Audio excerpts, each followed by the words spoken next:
Bollywood star heroine గా ఎదిగారు. దాదాపు స్టార్ హీరోల అందరి సరసన నటించి మెప్పించారు. మహర్షి, రాధేశ్యామ్, అరవింద సమేత, అలవైకుంఠపురంలో తన నటనతో అందరినీ ఆకట్టుకున్నారు. ఈ సినిమాలతో తెలుగు ఇండస్ట్రీలో ఈ అమ్మడు రేంజ్ మారిపోయింది. ఆ తర్వాత వరుస ఫ్లాప్లతో కొంచెం స్లో అయ్యారు.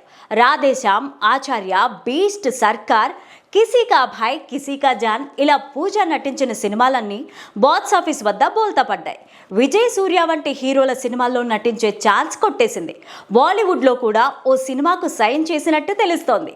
ఇక పూజా హెగ్డే బాలీవుడ్లో దేవా అనే సినిమాలో నటించారు. షాహిద్ కపూర్ హీరోగా నటించిన ఈ సినిమా ఇప్పుడు హాట్ టాపిక్ గా మారింది. షాహిద్ కపూర్, పూజా హెగ్డే మధ్య జరిగిన రొమాంటిక్ సీన్స్, లిప్ లాక్ సన్నివేశాలు సెన్సార్ బోర్డుని సైతం షాక్ అయ్యేలా చేసినట్టు తెలుస్తోంది. దీంతో ఈ మూవీని సెన్సార్ బోర్డు UA సర్టిఫికేట్ ఇచ్చింది. బాలీవుడ్ హీరో షాహిద్ కపూర్ హీరోగా, పూజా హెగ్డే హీరోయిన్ గా నటించిన సినిమా దేవా. ఈ సినిమా జనవరి 31న విడుదల కాబోతుంది.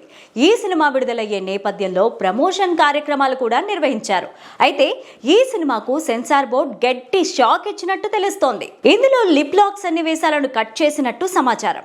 ఈ సినిమాలో హీరో హీరోయిన్ల మధ్య లిప్ లాక్ సన్నివేశాలతో పాటు విపరీతమైన రొమాంటిక్ సన్నివేశాలు ఉండడంతో వాటిని సెన్సార్ కట్ చేసింది.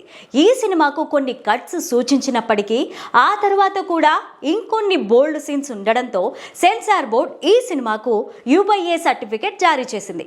ఇదిలా ఉంటే వరుస ఫ్లాప్లతో ఈ మధ్య కొంత గ్యాప్ తీసుకున్న పూజకు ఈ సినిమా అయినా సక్సెస్ ని ఇస్తుందో లేదో చూడాలి మరి.